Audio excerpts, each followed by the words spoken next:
Good morning friend. अध्याय 7 में कल हम पढ़ रहे थे आधुनिक आवर्त सारणी के बारे में, जो कि हेनरी मोजले के द्वारा दी गई थी। अब उन्होंने अपना एक आवर्त नियम दिया। आधुनिक आवर्त नियम यानी तत्वों के भौतिक तथा रासायनिक गुणधर्म, उनके परमाणु क्रमांकों, परमाणु भार की जगह क्या लिखेंगे यहाँ पर, परमाणु क्रमांकों के आवर्ती फलन होते हैं। अर्थात हम तत्वों को परमाणु क्रमांक के बढ़ते क्रम में रखें, न कि परमाणु भार के बढ़ते क्रम में। इससे पहले जो 3 वैज्ञानिकों ने आवर्त सारणी दी, वो तत्वों को परमाणु भार के बढ़ते क्रम में रख रहे थे। इसने परमाणु क्रमांक यानी प्रोटॉन की संख्या के बढ़ते क्रम में रखा।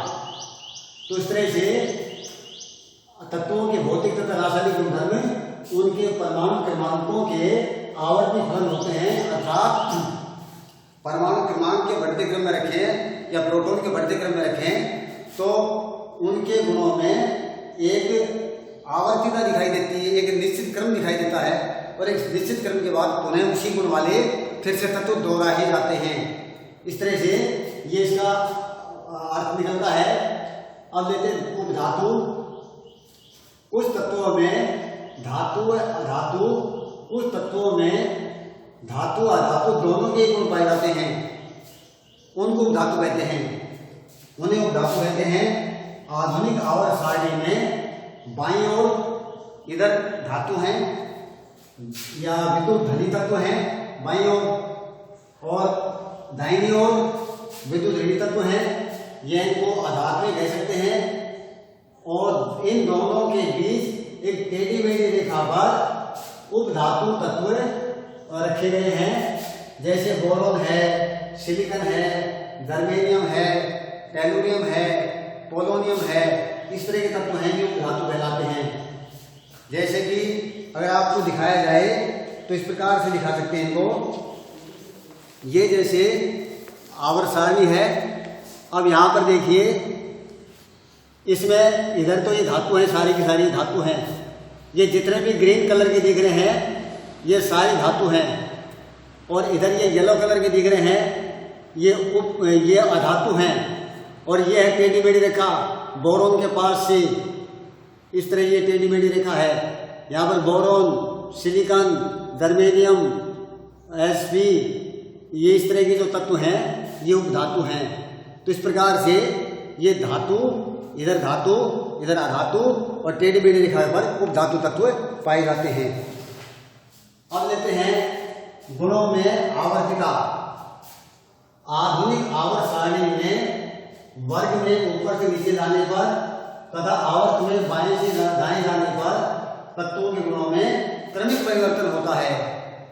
वर्ग में ऊपर से नीचे चलें, ऐसे 18 वर्ग हैं, ऊपर से नीचे आएंगे तो उनके भौतिक तथा रासायनिक गुणों में कुछ परिवर्तन होते जाते हैं। एक निश्चित क्रम से थोड़े परिवर्तन होते जाते हैं, एक निश्चित लय के साथ, एक निश्चित क्रम के साथ परिवर्तन होते जाते हैं अगर वर्ग में ऊपर से नीचे चले तो।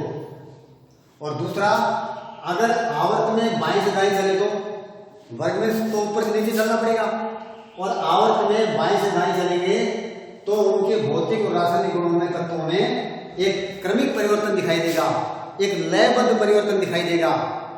जैसे चाहे तो वो क्या कहते हैं इसको, धातु का धात्विक गुण हो, परमाणु साइज हो, यानी परमाणु साइज घटता जाता है बढ़ता जाता है, ऊपर से नीचे आते हैं परमाणु साइज घटता बढ़ता है क्या, या परमाणु चर्या भी कह सकते हैं।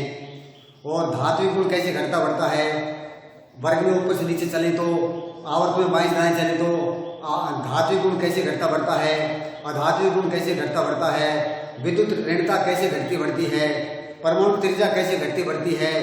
ये कुछ बातें हैं जो हम इस अध्याय में इन सब का अध्ययन करेंगे। तो फिर दोबारा लेते हैं गुणों में आवर्तिता।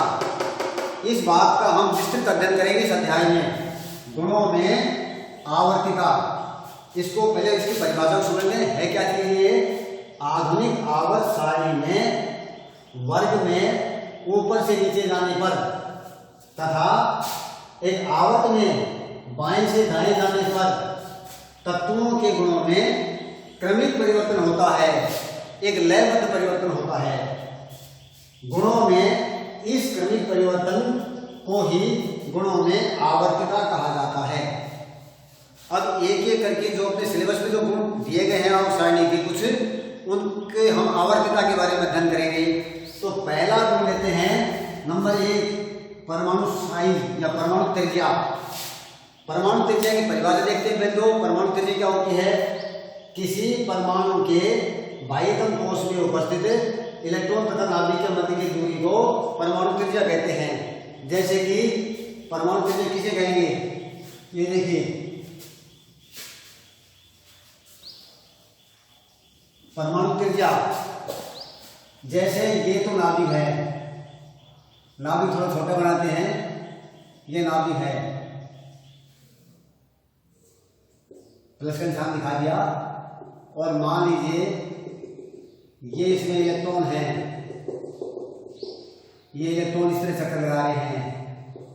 तो बात यह है परमाणु त्रिज्या, और परमाणु त्रिज्या का मतलब होता है किसी परमाणु के बाह्यतम कोश, कोई सा भी एक इलेक्ट्रॉन ले लिया, बाह्यतम कोश में उपस्थित इलेक्ट्रॉन तथा नाभिक के मध्य की दूरी, ये बाह्यतम इलेक्ट्रॉन ये ले लिया, ये कोई सा ले लेने से बाह्यतम इलेक्ट्रॉन और नाभिक के मध्य की दूरी, ये दूरी, यहां तक की दूरी, ये दूरी, इतनी दूरी, ये बाह्यतम इलेक्ट्रॉन ले लिया कोई सा भी, इनमें से कोई सा भी एक, और ये नाभिक है, इनके बीच की दूरी को हम बोलते हैं परमाणु त्रिज्या। ये परमाणु त्रिज्या कहलाती है। अब जरा देखते हैं कि परमाणु त्रिज्या में क्या आवर्तिता दिखाई देती है। नंबर 1, वर्ग में ये दोनों बातें साथ साथ चलेंगी। वर्ग में ऊपर नीचे जाने पर और आवर्त में बाईं से दाएं जाने पर हर बार बोर्ड में इसके ऊपर कोई न कोई प्रश्न पूछा जाता है, कोई एक या दो गुणों के बारे में व्याख्या करवाई जाती है। तो एक वर्ग में ऊपर से नीचे जाने पर कोशों की संख्या बढ़ती जाती है, जबकि प्रभावी नाभिक के आवेश का मान कम होता जाता है। यानी वर्ग में ऊपर से नीचे आएंगे, वर्ग में ऊपर से नीचे आएंगे से पहले वर्ग ले लिया हाइड्रोजन, फिर अब इसके बाद में आ गया लिथियम, फिर आ गया सोडियम, फिर आ गया पोटेशियम, ये पहला ही वर्ग है। इस पहले वर्ग की बात कर ले, मान लीजिए इसमें एक इलेक्ट्रॉन होता है, इसमें होते हैं एक इलेक्ट्रॉन और फिर उसके बाद में 2 इलेक्ट्रॉन इसमें होते हैं, 1, 2 और एक इसमें होता है, पहले में 2 आते हैं। हाइड्रोजन में एक इलेक्ट्रॉन, इसलिए पहले कक्ष में क्या आएगा? K कक्ष, L कक्ष, M कक्ष, N कक्ष, इस तरह से देख सकते हैं इसको। तो K कक्ष में इस तरह हम इस तरह कर सकते हैं, ऐसे K कक्ष में एक इलेक्ट्रॉन होता है और इसमें है ही एक इलेक्ट्रॉन। लिथियम में एक इलेक्ट्रॉन इसमें आ जाएगा, 3 होते हैं इसमें, 3, इसमें 1, इसमें 11, इसमें 19, इस तरह इलेक्ट्रॉन को बांटना है। 2 इलेक्ट्रॉन 8, 8 तो 10 और 1 11, इसमें होते हैं 2 और 8 10, 8 18 और 1, इस तरह से इसमें एक ही कोश होगा, हाइड्रोजन में एक ही कोश होगा। अच्छा, इसमें लिथियम में 2 कोश होंगे,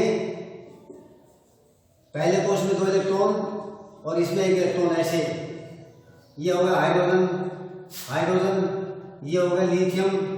और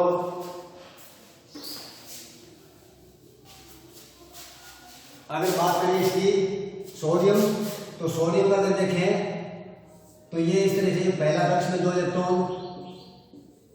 दूसरे कक्ष में 1 2 3 4 5 6 7 8, तीसरे कक्ष में 1 इलेक्ट्रॉन। इस तरह से इसमें 1 कक्ष है, इसमें 2 कक्ष हैं, इसमें 1 2 3 कक्ष हैं, 1 2 3 4। तो जैसे जैसे ऊपर से नीचे आएंगे परमाणु साइज बढ़ता जाएगा। क्यों बढ़ता जाएगा? क्योंकि कोश की संख्या बढ़ती जाती है। वर्ग में ऊपर से नीचे चलते जाते हैं, 1 कोश, 2 कोश, 3 कोश, 4 कोश, 1 2 3 4। तो इस तरह कोश बढ़ते जाते हैं। जो जो कोश बढ़ेंगे तो क्या होगा? वर्ग में ऊपर नीचे जाने पर कोषों की संख्या बढ़ती जाती है, जबकि प्रभावी नाभिक आवेश का मान कम होता जाता है। प्रभावी नाभिक आवेश क्या होता है, इसकी परिभाषा देखो। इसकी पहले आप परिभाषा लिखेंगे, प्रभावी नाभिकीय आवेश, फिर इसके आगे की बातें चलेंगी। प्रभावी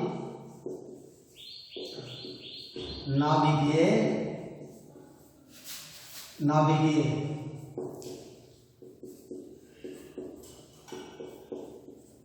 आवेश किसी परमाणु के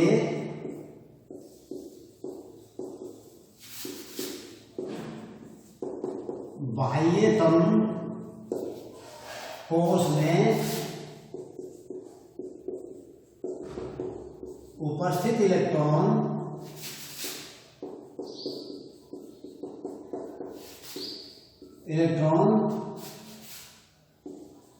नाभिक द्वारा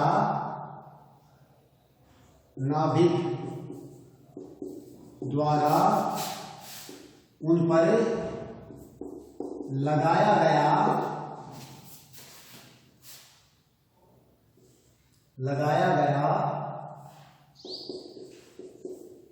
जितना आकर्षण बल महसूस करते हैं,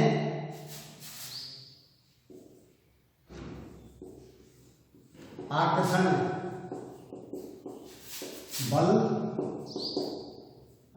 बल महसूस करते हैं,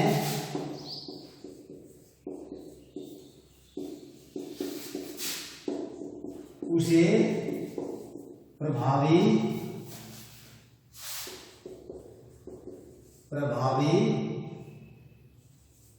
नाभिकीय आवेश कहते हैं।